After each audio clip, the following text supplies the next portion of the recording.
So I was just remembering one of my surgeries that I had where uh, basically the same type of thing was going on with Cheryl and this guy, Jesse Lee. And yeah, Cheryl basically had wanted this to happen because, well, I was like dying. I was feeling like I'm gonna die, and like I didn't know why, like usual. And I mean, per the usual with whatever they were doing to me at all times in my life. And so anyway, I was there, and I was in the room, and it was for kidney stone. It was like finally get the day of kidney stone, and I did a lot of lemon water, and thinking that it was gonna break up the kidney stone. Well, I think it did, and I think I passed it because it hurt like crazy, and I felt fine. I mean, for the most part, I felt fine. It's like, well, so I don't think we should do the surgery anymore because I said that just today. I just I started feeling better. I'm like, if I can just go back home and if something else happens, then come in and then do the surgery. That would be great. But I don't want to be put under right now. Like, it's just too scary to me. And well, at that time I barely woke up. I like I barely was like able to get up. They had me like in like a ICU unit where it was like multiple people in multiple beds, and they kept coming to me like, you gotta stay awake. You have to stay awake. You can't go back to sleep. And I was like rushed out of there really quick, and I went in there and I was in no pain, and then I woke up and I was in tons of pain,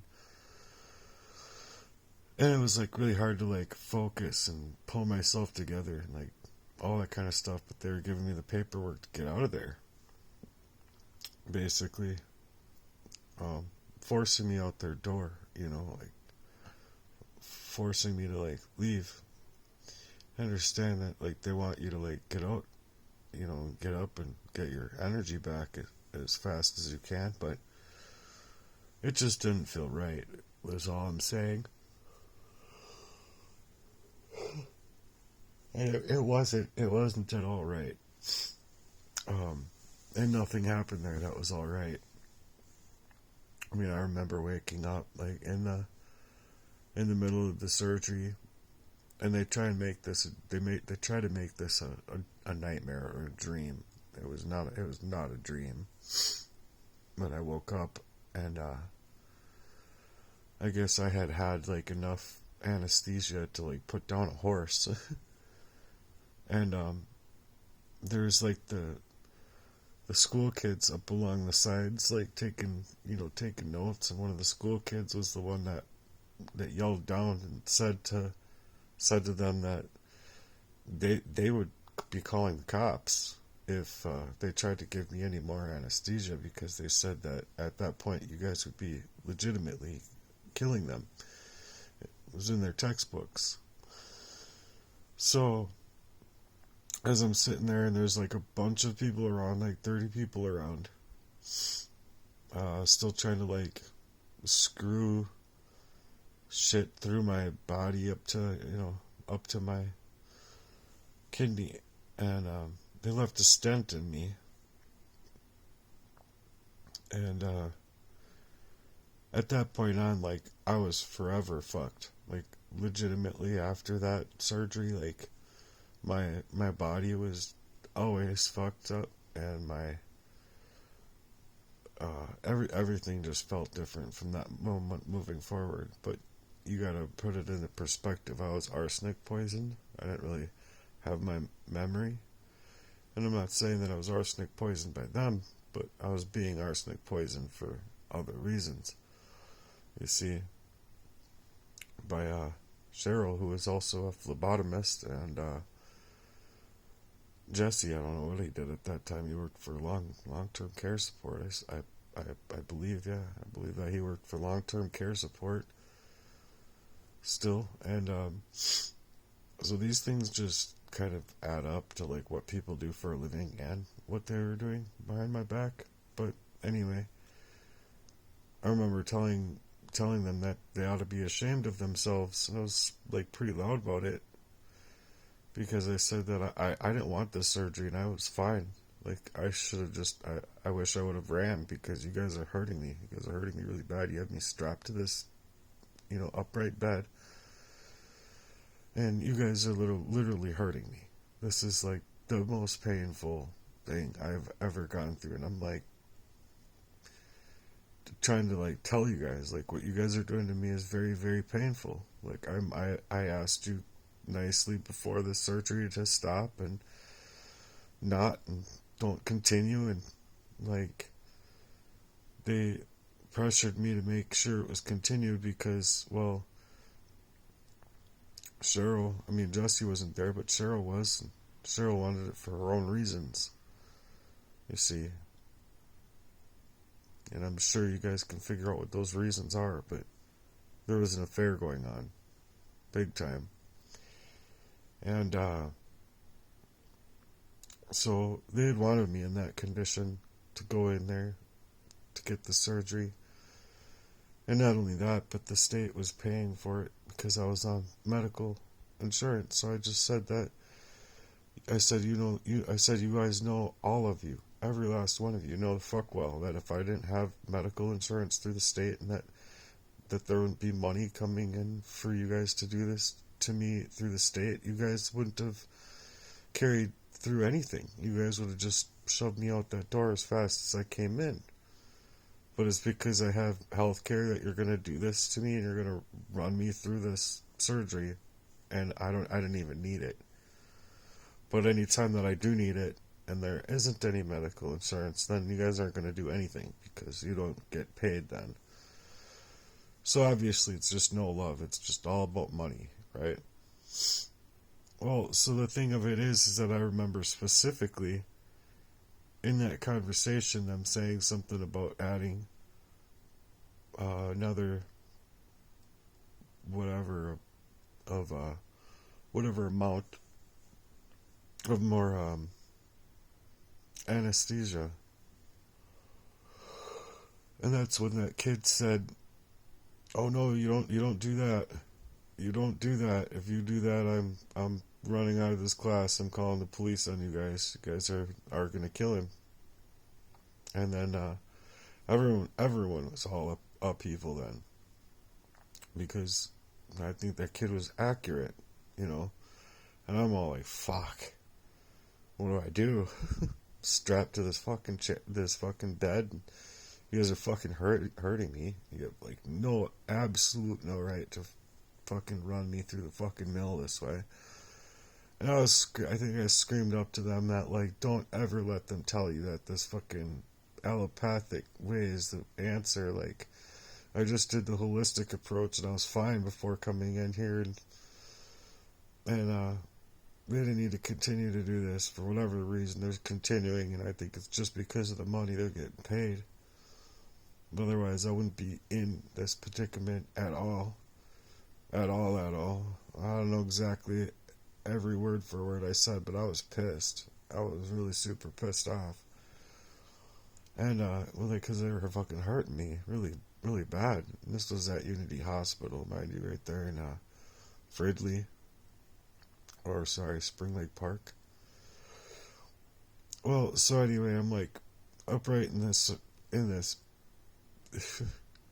hospital gown and strapped to this chair, or not chair, but strapped to that one of those upright beds. And they were like legitimately screwing me, just screwing me hardcore. I mean, internally it was just screwing me. Like, there was even mention about like trying to I don't know, get like hush tones of like getting someone to like try and oh fuck, it's hard to even suggest, but make me like horny to like turn me on and like no, you guys like legitimately just made me like hurt that much worse. It's not like a fucking thing that you can just force upon a person and it's just gonna be like perfectly natural or okay or any of that kind of stuff. And to my body, you guys are legitimately making me like, you know, suck into myself worse than a fucking turtle shell down there because that's where they were fucking poking and prodding around on, you know. Well, and ever since then, like, legitimately, like, my pee's been messed up. My, any kind of, you know, whatever. It's just so hard to say. Just everything. Everything was not right, okay? Sexually, physically, peeing, anything I did from that day moving forward was messed up. And still is messed up. So that's why I believe I wholeheartedly have the right to sue these people. And I'm owed fucking millions, dude. Millions. And they all know it. And so I think that's part of the reason why now that me going in for help, they just legitimately are letting me die. They're like, oh, there's nothing to see here. Anything I'm going into for the physical, they can't do a process of elimination like you normally see on like House and ever like, you know, all these medical shows. They just don't have it within them to do it. They don't have it within them to do it because if I'm able to discover these and people are able to discover these things as crimes against me, well, a lot of people would lose their licenses. A lot of people would lose their jobs. And they just can't have, they can't handle that. You see what I'm saying? And so, basically run this guy into the mill along with everyone else in his life. No one gives a fuck about him. You know, just nobody gives a fuck about him. So yeah, fuck them white coats is exactly right when that guy traveled past me today, earlier. And I don't know, obviously caught my attention. I mean, even if it was just happenstance. For real. I mean, for real, but I think it was about them actually in my work on YouTube, and they said, fuck them white coats. Something yada yada, fuck them white coats, man.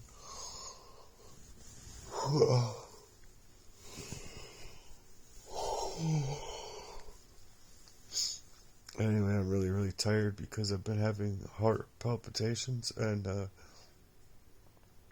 I tried to get myself to calm down on my way home today or tonight, and then I have for the most part, but I'm still like,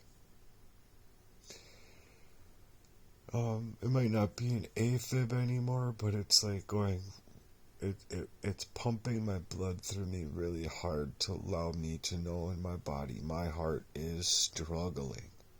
Like, they should be able to do something for me of a process of elimination to help me, and whatever the scent is or whatever, they should not fucking care.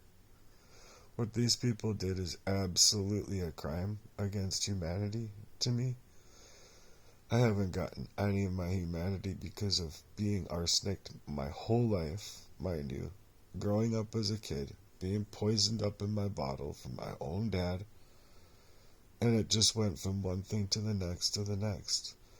And you're not gonna tell me that that's not connected with my father and how Jesse even treated me, to the point of Danny Heinrich, the kidnapper that I learned his name in when I was in the homeless shelter also being hacked, and I think the whole idea was, like I said before, and another thing that is to suggest that they just didn't want me to be able to have the time or the resource or whatever to think that, oh, he's not going to be in front of the TV, he's not going to see any of this stuff, you know, which is like my personality as well, not to watch television, you know, at all. But I was in the living room that day at the shelter, or in the living area, and the TV was on, and it just so happened to be Danny Heinrich getting indicted or whatever, found and taken down, you know.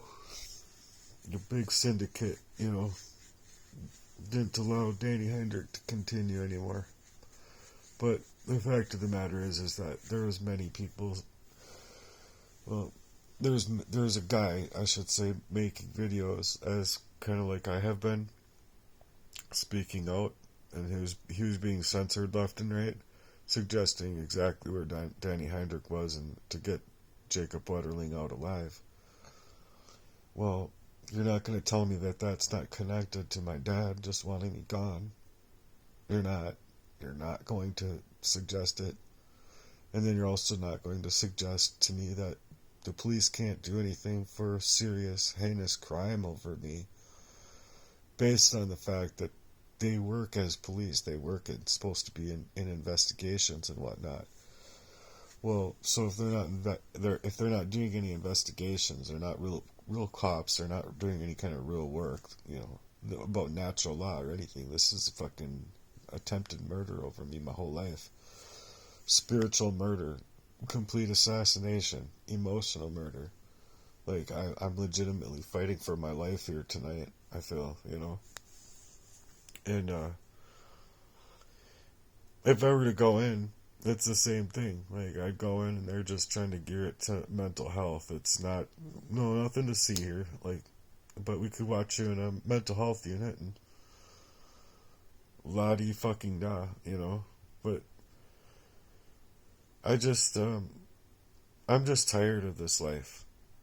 Like, there's no suicidality of my own self. It's just legitimately I've been spiritually and just on all levels murdered of who else I could be in life, you know.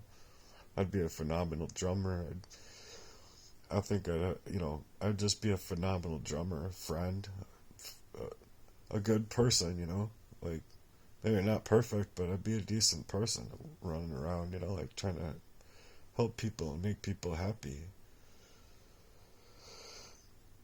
And get to live with the people that I loved, you know? But it's just, so it's really, really sad what's happening to me because it's like when you have your memories coming back from that arsenic abuse, and I was like understanding if I kept going with like what these people wanted for me, I would not be here today to talk about it at all. I wouldn't have been here like a year and a half ago. Oh God, it's just so harsh because now it's like I've run into well, I can't get out and train, I can't get out and raise my heartbeat. It's gonna make me like legitimately heel over and die. So I gotta like take things easy and take things slow if I'm gonna work myself up to getting there. But now it's like they're just legitimately running game on me, like nothing works right. Like, not like it used to anyway. All the gig apps, anything that I try and do to make money, anything I try to do to go out to get support, ask for support, I mean, you name it. It's just all run so candidly to run me into the ground. Like, I can't even get EBT properly. They treated me like crap in the social human services. They've been treating me like crap. Like, legitimately. The only thing that they were after this last time is making sure that, oh, if you make X amount of dollars and this amount of time, or this much dollars and that amount of time, and we give you EBT, then it's fraud, and then blah, blah, blah, and then this is fraud, and then blah, blah, blah, blah, blah, and if this and that happens, and this and that happens, then this is fraud, and I'm like, You do realize that I've like come out of a long standing. They didn't care to hear anything that I had to say. But obviously they know I've been coming out of a long standing, acute, very calculated, covert poisoning. And they're like trying to make it seem to me that the only thing that they're after is fraud or is abuse coming from me somehow, so that they can come and corral me up. You know what I mean? But it's whatever, man. It's the most heinous crime that anyone could ever fucking endure. And here I am enduring it, going into prayer, like hardcore. And I'm just said to forget about it. You know. Basically. So I've never been more scared in my whole entire life regarding these things, and I'd really like it if I could have a person like actually help me, be with me, support me, like any other natural human being would want in this condition.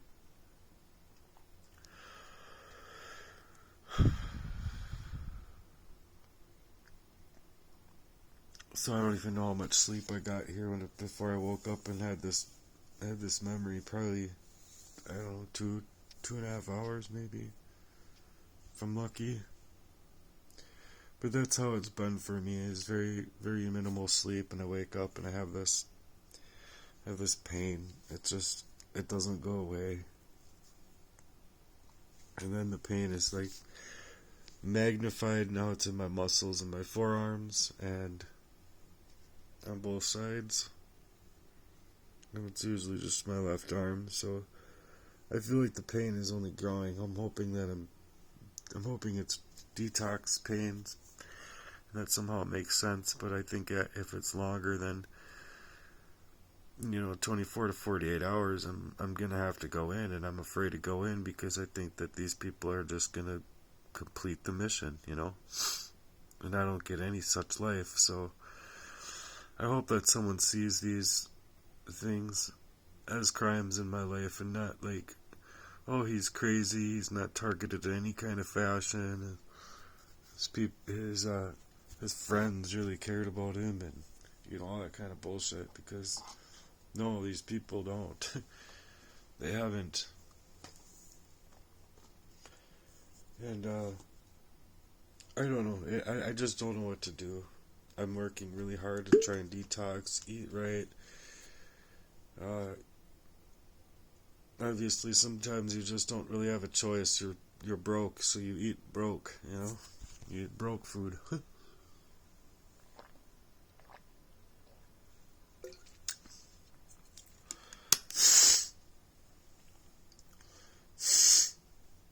Excuse me.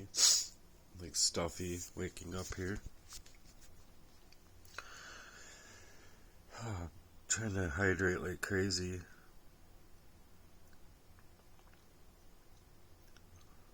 Anyway, I just wanted to tell my story, and hopefully that someone can see me in a way that allows me to get the help that I need. I mean, I don't know where that help is. I simply don't.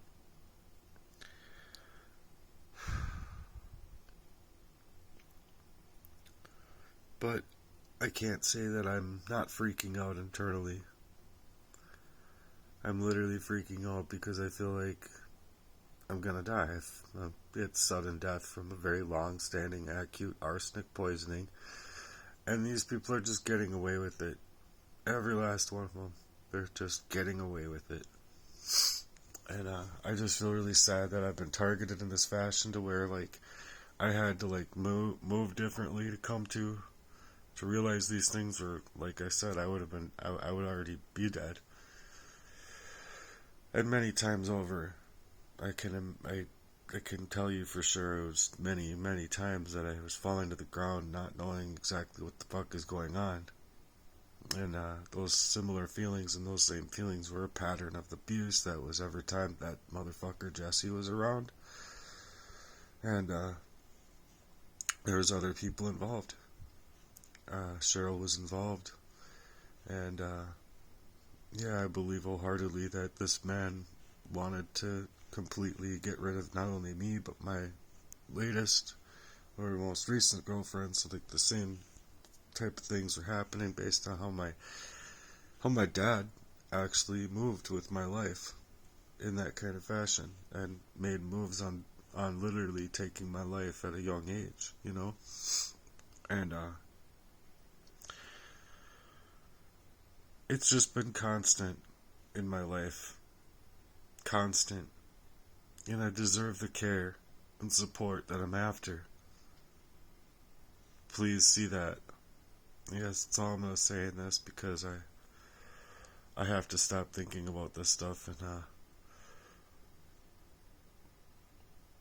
regulate my blood